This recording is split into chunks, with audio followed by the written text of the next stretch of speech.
अभी हम लोग हैं चिराग पासवान के कार्यालय में और जैसा कि आपको लगातार कहते हैं कि चिराग पासवान के कार्यालय में जब भी आप जाएंगे हमेशा इलेक्शन की तैयारी में लोग लगे रहते हैं। किसी न किसी सेल का मीटिंग चलता रहता है और वैसे में आज आईटी सेल की मीटिंग चल रही है। हम बात करेंगे कि क्या कुछ तैयारियां हो रही हैं। आइए चलते हैं। आईटी वाले में तो हमेशा भैया पहुंच जाते हैं।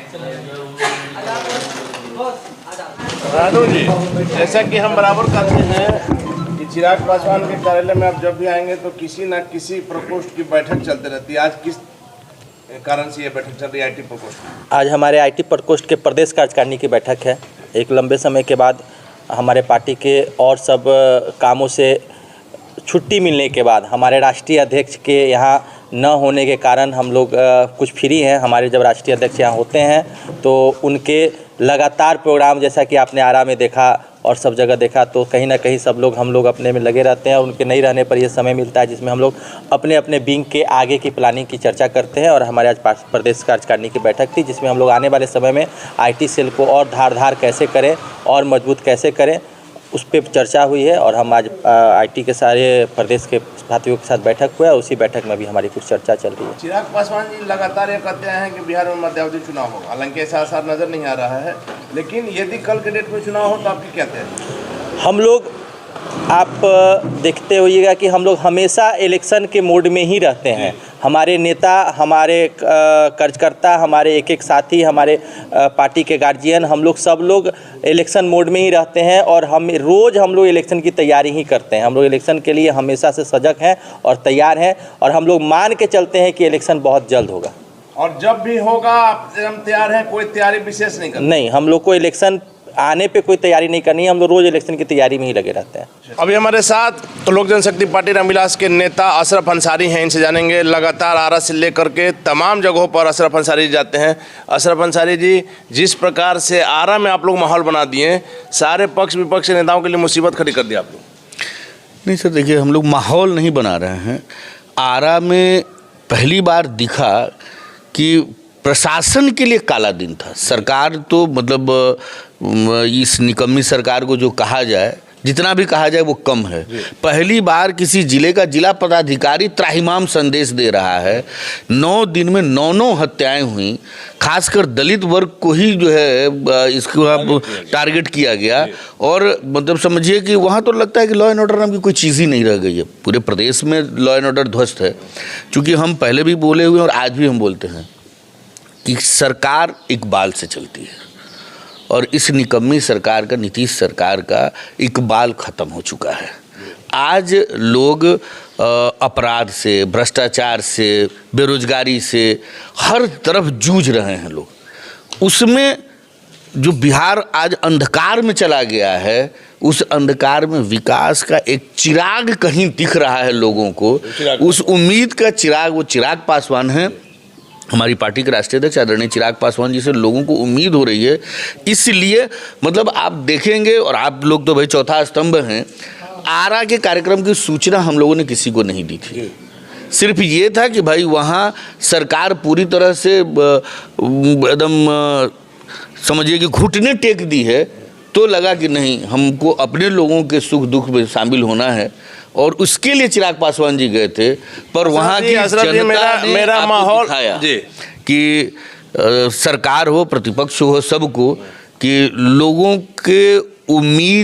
की उम्मीद कितनी है चिराग पासवान जी से, ये आरा की जनता ने बताया। हमारा मकसद था, हमारे कहने का मतलब था कि जिस प्रकार से आप लोग गए, आरा में जो हत्याओं का दौर लगातार चला, 9 दिन में 9 हत्याएं हुई, अभी भी नहीं रुका हुआ है, तो किसी पार्टी ने कोई गठबंधन नहीं किया पीड़ितों के परिवार का, जिनकी हत्या हुई थी उनके परिवार का आंसू पोंछने के लिए। चिराग पासवान हर आदमी के घर पर गए जिसके यहाँ हत्या हुई थी, कोई घटना हुआ था, उसके पीड़ित परिजनों का उन्होंने आंसू पोंछने का काम किया। उसके बाद जो पैदल मार्च जो निकाला, उसका जो जन समर्थन मिला, उसे देखकर आप कह सकते हैं कि चिराग पासवान का क्या जलवा हो गया है बिहार। हम वही कह रहे हैं ना कि समझिए ना कि सरकार आज जो है 7 लोगों के कंधे पे खड़ी है जी। अर्थी के लिए 4 ही चाहिए, यहाँ 7 पर है। और उस 7 में भी जितने लोग हैं सभी लोग संवेदनहीन हैं। ठीक है, नीतीश कुमार जी नहीं गए, बाकी कोई तो सहयोगी गया होता, कोई जाना चाहिए। किसी के भी दुख दर्द में तो गए होते। 9 हत्या हुई, किसी के दरवाजे पर आप उसका आंसू पोंछने भी नहीं जा रहे हैं। कल किस मुंह से आप चुनाव में जाइएगा? किस मुंह से आप जाइएगा वहाँ वोट मांगने के लिए? हमारे पार्टी के राष्ट्रीय अध्यक्ष आदरणीय चिराग पासवान जी पहले दिन से बोलते हैं कि भाई उनका टारगेट सरकार बनाना है जी, हमारा टारगेट है बिहार को सम्मान दिलाना, और उसके लिए वो दिन रात सतत प्रयत्नशील हैं कि किसी भी तरह से बिहार को उसका खोया हुआ गौरव, उसका सम्मान दिलाया जाए वापस। बिहार फर्स्ट, बिहारी फर्स्ट हो। अशरफ जी, आज जिस प्रकार से पटना यूनिवर्सिटी का जो छात्र संघ का जो चुनाव हुआ था, उसका जो रिजल्ट है आपने देखा, चारों महत्वपूर्ण सीट पर जदयू का कब्जा रहा और आरजेडी कहीं नजर नहीं आई। क्या कुछ पक रहा है? क्या महागठबंधन में सब ठीक चल रहा है, नहीं चल रहा है? कहीं आरजेडी दिख रहा है, जेडीयू गायब है जी, कहीं जेडीयू दिख रहा है, आरजेडी गायब है। ये तो वही हो ना कि बेगानी शादी में अब्दुल्ला दीवाना, और भोजपुरी में हम लोग की तरफ एक कहावत है कि बेमेल का बियाह कनपटिए से नूर, वही वाला हाल है। इन लोग आपस का मेल है ही नहीं। आप खुद देखेंगे कि हमको लगता है कि बिहार की राजनीति का वो काला दिन होगा कि मुख्यमंत्री जी के कैबिनेट में उनका कैबिनेट मंत्री उनके मुंह पर फाइल फेंक करके और चला जा रहा है। कैबिनेट में दोनों दल के दो मंत्री आपस में भिड़ रहे हैं कि तुमको बता देंगे, तुमको बता देंगे। इससे बड़ा दुर्भाग्यपूर्ण हो सकता है की जो आज स्थिति है, आप खुद से देख लीजिए, किनारे कर दिए गए। जबकि उन्होंने इस पार्टी को ये भाई उनका अपना अंदरूनी मामला है, लेकिन उस पार्टी को सींचने में उनका महत्वपूर्ण योगदान है। आज घर चले गए। अशरफ जी, आखिरी सवाल है, जिस प्रकार से कुढ़नी में चुनाव की घोषणा हो गई है, चुनाव के लिए सभी पार्टियां दौड़ रही, 5 तारीख को मतदान है। चिराग पासवान को आपने कहा था, आप लोगों ने, सभी लोगों ने कहा था कि मोकामा में, गोपालगंज में समय नहीं मिला, यहाँ समय है, यहाँ क्या कुछ आप लोग दिखाएंगे जनता को? सर, हम आपको बताएं कि मोकामा और गोपालगंज की जनता को हमारे पार्टी के राष्ट्रीय अध्यक्ष आदरणीय चिराग पासवान जी ने विशेष तौर पर आभार प्रकट किया है जी। और मोकामा और गोपालगंज की जनता नहीं, बिहार की जनता ने देखा है कि अगर चिराग पासवान जी दरवाजे पूरे साल हैं, चुनावी मौसम में नहीं जाते हैं। वो तो हम देख रहे हैं। जो लोग चुनावी मौसम में हैं उनको पता चल गया कि हाँ क्या है चिराग पासवान जी, क्या है पता सामने दिख गया है। और गोपालगंज और मोकामा की जनता ने ये बताया कि पूरे बिहार में अब अगर किसी को विकास का कहीं चिराग जलेगा तो वो चिराग पासवान जी ही जलाएंगे।